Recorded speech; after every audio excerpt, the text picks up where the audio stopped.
Good evening, everybody. I've just been asked to speak to you this evening to explain in a little bit more detail what the history GCSE is like at Saltree Village Academy. Now, to start with, our exam board is Edexcel and it's assessed via 3 written exam papers taken in the summer of Year 11. Now, when you start the history GCSE at the beginning of Year 9, you'll actually have an introductory unit that will run between the September at the start of the year to the February half term of Year 9. And this is just an introductory unit to get you used to studying history in the style of a GCSE. Another common question from both students and parents at Guided Pathways evenings is what will be studied within the GCSE history course. Well, your history GCSE course, once you've completed your introductory element at the beginning of Year 9, actually involves a study of 4 distinct units over 3 papers. So you can see you'll study medicine in Britain and how this develops between the medieval period to the present day, including a study of the Western Front between 1914 and 1918. You'll look at early Elizabethan England between 1558 and 1588. You'll study the American West between 1835 and 1895. And you'll finish with a study of Weimar and Nazi Germany between 1918 and 1939. One of the first units of study you'll consider within your GCSE history course will be the history of medicine. During this part of the course, you'll consider the changes in medicine and medical knowledge between the medieval period to the present day, considering some big key questions along the way, such as what people believed caused disease, how they tried to treat disease, and also how they tried to prevent disease. This part of your course will also involve you looking at an area of historical environment, in this sense the British sector of the Western Front between 1914 and 1918 from a medical perspective. The second unit within your GCSE history course will involve an investigation into early Elizabethan England between 1558 and 1588. During this part of the course you will study a variety of key topics that you should be able to see on the screen.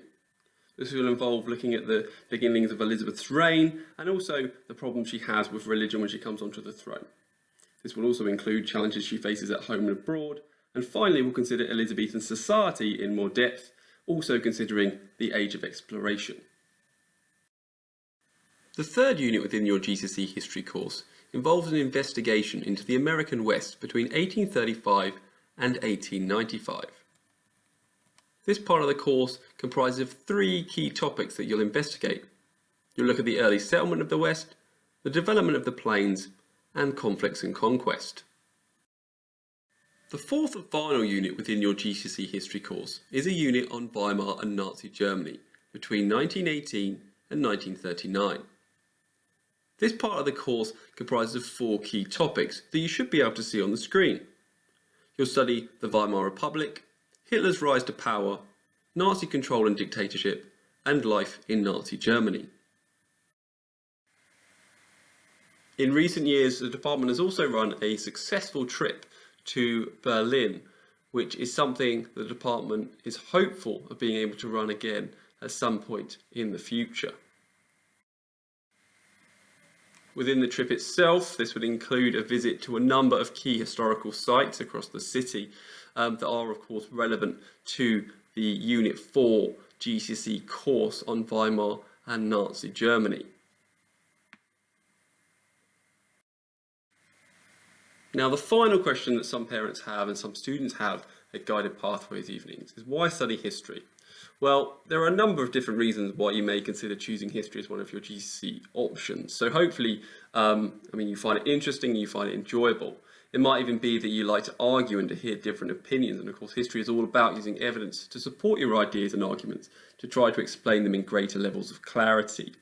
It might even be that you're intellectually curious and you want to understand how and why things have happened as they have, and indeed it's a respected qualification. Employers value it and it supports a number of different A-level courses. For example, both A-level history and also it supports courses such as A-level politics. Now, the final point as well is that the department has a strong track record of success and you will of course be taught by well-qualified teachers. If of course you require any additional information to this presentation, or indeed you'd like to ask any additional questions, please do email them across to me at akearney@saltreeva.org. You should be able to see my email address on the screen. Alternatively, you could ask your history teacher during one of your remote lessons, as they will also run over some of these slides to explain a little bit more about the course to you in more detail. Thank you very much for listening, and do enjoy the rest of your evening.